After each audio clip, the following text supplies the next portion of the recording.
The Blightweaver Great Centipede can be a really fun boss fight if you take a few things into account, so we're going to go over everything you're going to need to know from all of his moves to what you need to do in the fight in this boss breakdown. So let's go ahead and jump right into it. First and foremost with this fight, I recommend once again using the Bone Needle Flame. This is going to allow your weapon to be imbued with fire damage, and I've noticed that anything that is flesh in this game takes a lot of fire damage, so definitely get this on your weapon to give you an edge right at the beginning to middle of the boss fight. There are also a few items that I recommend you have with you in this boss fight. The first is going to be the Fire Lotus Seed. This is going to alleviate burn buildup and it's going to cure your burn, and this boss does burn damage. Now he's also going to do corruption, which means you're going to want to have some purple camellias in your inventory as well to cure that corruption. But other than that, those should be the only things that you quote unquote need for this particular boss fight. If you don't have them, it's not the end of the world, but they definitely help. Now, as we enter the boss arena, he's going to start charging at you, but he won't get all the way to you as the move doesn't take him that far.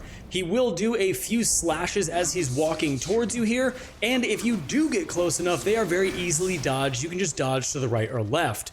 But what you just saw there is he slashes one of the pillars in the middle of the arena. When he hits these stone pillars, they are going to cause him to get electrocuted, and they will cause him to be stunned. Now, I didn't test this because I didn't have access to it at the time, but there is a possibility with this boss that he could be weak to lightning based on what I'm seeing here in this boss fight. So what you want to do with these stone pillars is you want to work your way around the arena to make sure that he charges into or hits one of these pillars to give yourself a great window of opportunity to get a ton of damage off on him quickly. But heading back to the beginning of the boss fight, the next move he's going to do is he will slash in front of himself with 2 horizontal slashes and then a double horizontal slash right in front of him. You can reposition yourself as he starts this move to the left or the right of him and get behind him, and as he's doing this move you can get some damage off, but I found that with this boss, if you stay a little bit on the side or behind him, you're typically okay to avoid most attacks. He'll also telegraph his next attack, which he's going to slam his claws together before he rains both of them down right in front of him. As you can see, an easy dodge to the left will completely avoid you from these claws. And bonus points if you can drag him over to one of these pillars where he gets electrocuted from and get off some extra damage. He will also have a move, typically after he's been electrocuted,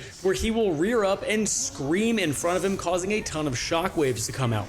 All you need to do for this attack is to move behind him and you will be completely missed by it. However, watch out when you get behind him because you'll see him slam his 2 claws in front of him into the ground, and then he will whip himself around, and if you're not careful you can get hit by the 2 tails he has on his back. I found that if you were far enough away from him that these would completely miss you and you can bait out his next attack. Now the attack that you can bait out is if you get far enough away from him, he will lunge and jump into the air trying to slash you with both of his claws. This is very easy to dodge. I typically dodge right to the left, but you can dodge this no problem and then get off a little bit of damage. He also has a move where he's going to exert a ton of corruption all around him in a giant purple smoke cloud. What you need to do is run away from this, and then he is going to leap out of the smoke cloud with both claws and try to slash downward on you. You'll also see one of his most powerful moves where he's going to summon a giant blue spell. This is going to shoot out blue lasers at you, and they do track to an extent, so my advice to you here is you have to keep moving.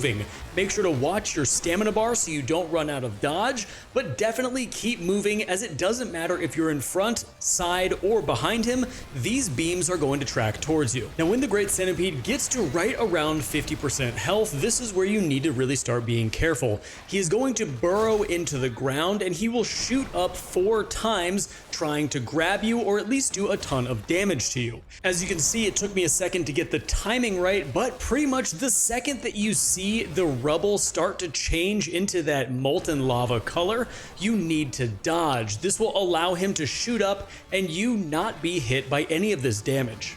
But after he does that 4 times, he's going to go back into the cycle of his other moves. Now there is one more move that I forgot to show you, and it's very easily avoided, but if you're standing on the side of him doing damage, he's going to rear up on one set of legs and try to smash you with the other set on his side. So definitely just make sure you're being mindful of your positioning, and if he starts to do that, you can just shimmer dodge or just regular dodge to the left, or even back up so those legs don't hit you. This is every single move that he is going to do, and at this point in the fight, you need to start looking around for any pillars you have left in order to get off that free damage after he gets stunned. Also, I just thought about this, and then I'm going to play the entire boss fight for you so you can see it from start to finish, but any type of fire pot that you can get your hands on is also going to work wonders in doing damage for this fight. But with that being said, I'm going to go ahead and play the entire boss fight from start to finish so you can see everything in real time and how it happens, and then I will join you at the end of the fight.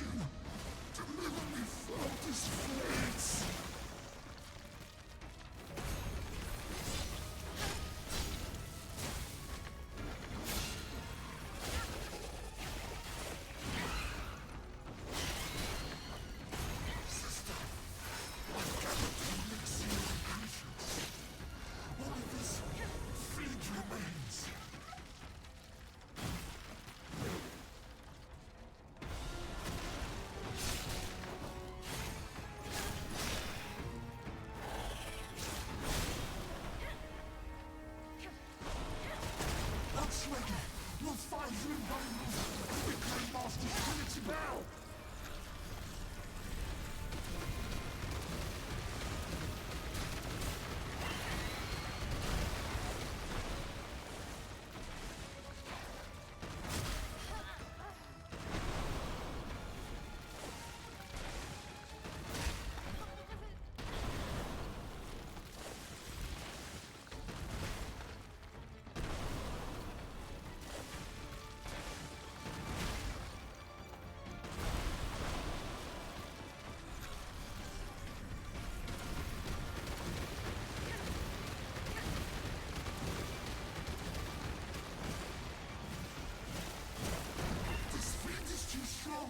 Quickly!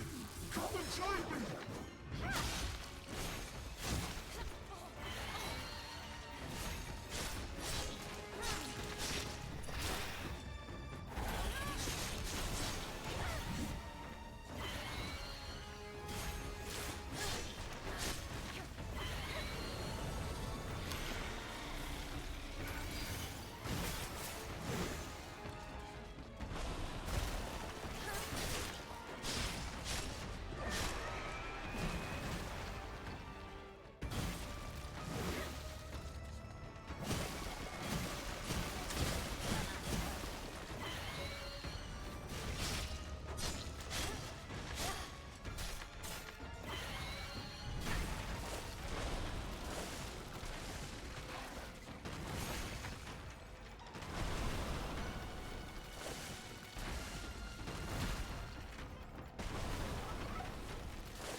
But guys, there you have it. That is going to be it for the Blightweaver Great Centipede boss guide. So if you guys have any questions, per usual, leave them down in the comments below. Would love to go through this boss fight with you in more detail if you need it. And if you enjoyed the content, make sure to subscribe, hit the bell notification on the way out. And until next time, stay safe, enjoy the game, and I'll see you in the next one.